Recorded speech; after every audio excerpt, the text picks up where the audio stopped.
आपने ये तो सुना होगा अपनी लाइफ में कि अल्लाह जो करता है वो अच्छे के लिए करता है। अगर आपसे कुछ छीन लेता है तो इसलिए छीन लेता है कि आपको उसे बहुत कुछ अच्छा और बहुत ज़्यादा देना होता है। और इन बातों पर यकीन तब आता है जब आपके साथ ऐसा कुछ हुआ हो। जब तक आपका अपना एक्सपीरियंस नहीं होता ना, आप किसी बात पे यकीन नहीं करते। जब मेरी शादी हुई तो मेरी पहली बेटी फ़ौरन हो गई, जिसका नाम पतूल है। और फिर मैंने सोच लिया था कि अब जो है ना, इतना ज़्यादा गैप करना है तब तक ये समझदार ना हो जाए। मुझे कम से कम 4-5 साल का गैप करना है ताकि मैं इसको अच्छे से संभाल सकूं, अच्छे से परवरिश कर सकूं। और उस वक्त मेरी एज भी कुछ 18 साल थी।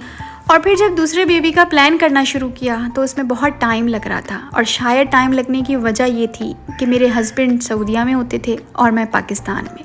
और जब आपने वो तो सुना होगा कि जब आप चाहते हैं तब नहीं होता, जब अल्लाह चाहता है तभी वो काम होता है।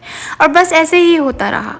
और जब मैं सऊदीया आई तो मेरे पास टाइम कम था और मुझे ये डिप्रेशन बढ़ता जा रहा था कि मुझे वापस पाकिस्तान जाना है और अभी तक बेबी का नहीं हुआ। और लोगों ने मुझे ये एहसास दिलाना शुरू कर दिया कि शायद अब नहीं हो सकता। क्योंकि आपने ये तो सुना होगा कि लोग कहते हैं कि जब पहला बच्चे में थोड़ा गैप कर दो तो दूसरे बच्चे में प्रॉब्लम होती है। मुझे यकीन आने लगा था कि अब नहीं हो। हालांकि ना तो किसी डॉक्टर्स ने मुझे ऐसा कहा था कि अब नहीं हो सकता, किसी ने भी मुझे इस तरह की कोई बात नहीं की थी। लेकिन सिर्फ लोगों की बातों की वजह से मुझे ये यकीन होने लगा था कि शायद अब कभी भी मैं कंसीव नहीं कर सकूँगी। और एक ने तो मुझे ये भी कहा कि अगर पहले बच्चे में ज़्यादा गैप हो जाए तो औरत बांझ हो जाती है। मैं तो पहले से ही डिप्रेशन में जा रही थी। ये बातें सुन के मेरी डिप्रेशन और ज़्यादा बढ़ता जा रहा था। और ये बातें किसी को पता नहीं थी सिवाय मेरे हस्बैंड के। मेरे दिन रात बहुत अजियत में गुजर रहे थे। मेरे सर पे सिर्फ एक ही टेंशन सवार रहती थी कि मुझे पाकिस्तान जाना है और पाकिस्तान जाने से पहले कंसीव करना है और मुझे बेबी चाहिए। और मैं सिर्फ यही सोचती थी दिन रात कि क्यों अल्लाह ताला मेरी दुआएं नहीं सुन रहा। लेकिन फिर अचानक से ऐसा मुझे पता चला कि कंसीव हो चुका है। और मेरी खुशी की कोई इंतहा नहीं थी। मैं बहुत खुश थी।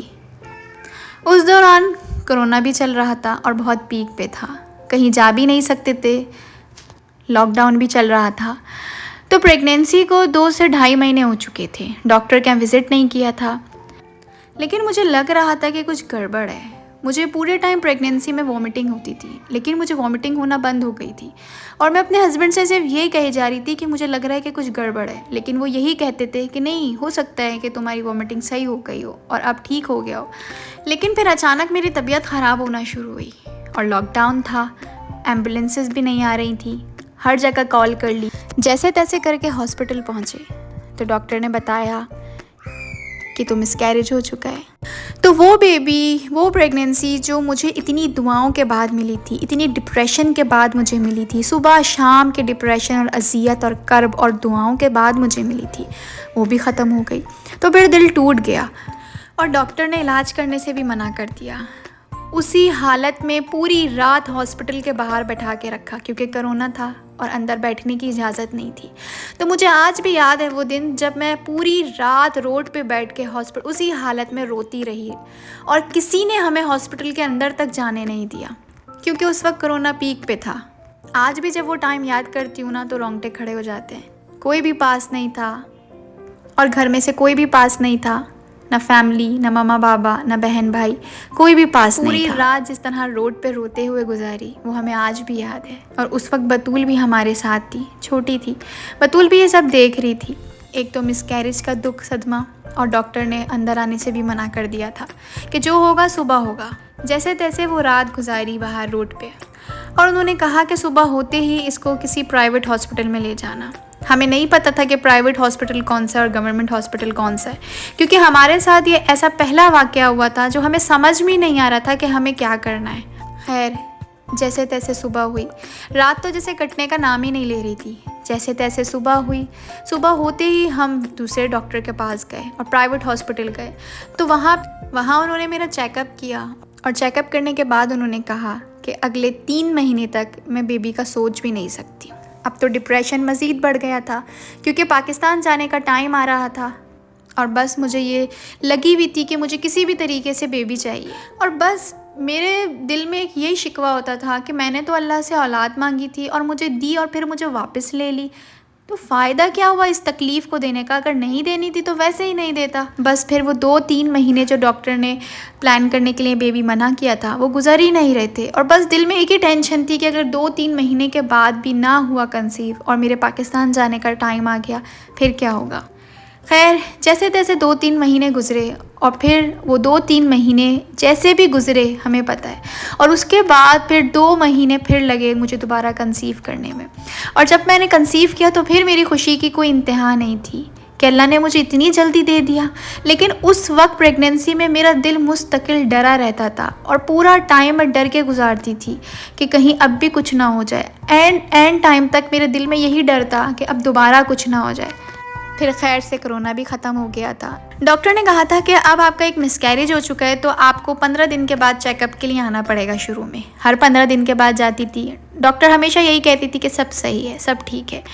तो बस डर डर के दिन गुजर रहे थे। एक दिन मैं डॉक्टर के पास गई तो डॉक्टर ने मुझे कहा कि आपके बेबी की हार्ट बीट नज़र नहीं आ रही, आप दोबारा चेकअप करवाएं, दोबारा बड़ा अल्ट्रासाउंड करवाएं। और ये डॉक्टर सिर्फ तभी कहते थे, लास्ट टाइम भी डॉक्टर ने सिर्फ तभी कहा था जब कोई प्रॉब्लम हुई थी, जब मिसकैरेज हो गया था। बस फिर क्या था, मेरा दिल फिर से डरने लग गया कि ये फिर से हो रहा है मेरे साथ। इस बार मैंने कोई दुआ नहीं की, बस आंखों से आंसू निकले जा रहे थे। कोई दुआ मैंने नहीं मांगी कि क्या हो रहा है। मैं और मेरे हस्बैंड फिर परेशान, और अल्ट्रासाउंड के कमरे के आगे हम लोग बैठे रहे। हमारा नंबर बहुत देर का था और इतने टाइम में इस दौरान दिल में पता नहीं क्या क्या ख्यालात आ रहे थे, क्या क्या वसवसे चल रहे थे, शैतान क्या कुछ जहन में डाल रहा था।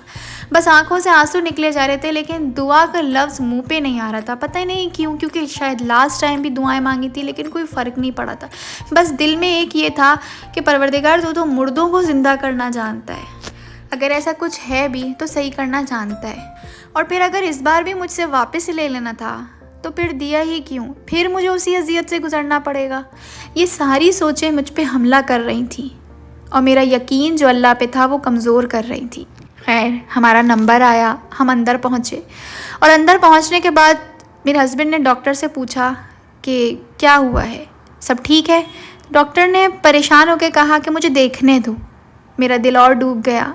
अब तो यकीन आ गया था कि शायद इस बार भी प्रेगनेंसी ख़त्म हो चुकी है। और डॉक्टर ने जिससे पहले अल्ट्रासाउंड करवाया था उसने पेपर पे लिख के दिया था कि हार्ट बीट नहीं आ रही है। इस डॉक्टर ने अचानक से देखने के बाद, काफ़ी देर देखने के बाद कहा, योर बेबी इज़ गुड।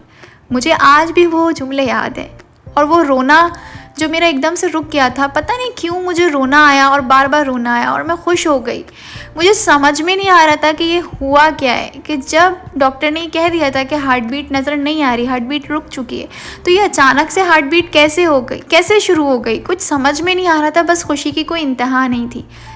बस जैसे जैसे टाइम गुजरता रहा दिल में यही डर रहा कि इस बार भी बेबी को कुछ हो ना जाए, कुछ हो ना जाए। 5 महीने 6 महीने मैंने अपने हस्बैंड के साथ सऊदीया में गुजारे, और फिर मुझे पाकिस्तान जाना था क्योंकि यहाँ पे मेरा ख्याल करने वाला कोई नहीं था। जैसे डिलीवरी का टाइम आया, हस्बैंड भी पास नहीं थे क्योंकि वो आ नहीं सकते थे, उनको इकामे का कोई प्रॉब्लम हो गया था। खैर, जब डिलीवरी हुई तो डॉक्टर घबरा गई और डॉक्टर ने कहा कि बच्चे के गले में तो अवलनाल फंसी हुई है, बिल्कुल 2 से 3 गिरा बंधी हुई है, और वो घबरा गई और उन्होंने मुझे इंजेक्शन दे दिया। लेकिन उस बेहोशी के आलम में भी मेरे जहन पे एक ही चीज़ सवार थी कि कहीं बेबी को कुछ हो ना गया हो, कुछ हो ना गया हो। और बस मेरे सबकॉन्शियस में यही चल रहा था। डॉक्टर के वही जुमले मेरे जहन में घूमे जा रहे थे, वही घबराहट डॉक्टर की कि जब उन्होंने बेबी को देख के कहा कि इसको कुछ होना गया हो। मैं फिर से डर गई थी और बार बार बेहोशी के आलम में भी होश में आके बस मेरे सर पे यही टेंशन थी, और मैं नर्सेस से यही पूछती थी कि बेबी को मुझे ला, लेकिन वो ला के नहीं दे रही थी और बार बार बहाने कर रही थी कि अभी ला देंगे, अभी ला देंगे। तो मेरा यकीन और पक्का हो रहा था कि शायद कुछ हो गया है। फाइनली जब मैंने बेबी को देखा तो मैं सारी तलखियाँ भूल गई, और बस दिल में एक ही बात आई कि जब तक आपको तलखियाँ नहीं मिलती ना, आपको बाद में मिलने वाली नेमत का मज़ा पता ही नहीं होता है कि उसका मज़ा ही क्या है। और बेशक अल्लाह फरमाता है कि तकलीफ़ों और तलखियों के बाद तुम्हें ऐसी नेमत से नवाजा जाएगा कि तुम हैरान रह जाओगे और अपनी सारी तकलीफ़ें भूल जाओगे। और अब जब मैं अपनी बेटी को देखती हूँ तो मुझे याद आता है कि ये मुझे कितनी मुश्किलों से मिली है, इतनी प्यारी, इतनी खूबसूरत। बताने का मकसद ये है कि अल्लाह ने आपके लिए बहुत कुछ सोचा हुआ होता है, और अगर वो आपसे कुछ ले लेता है तो इसलिए ले लेता है कि वो चाहता है कि आप उन सख्तियों से गुजर के जो वो आपको देता है, बाद में मिलने वाली नेमत का मज़ा चख सकें, उसको फ़ील कर सकें।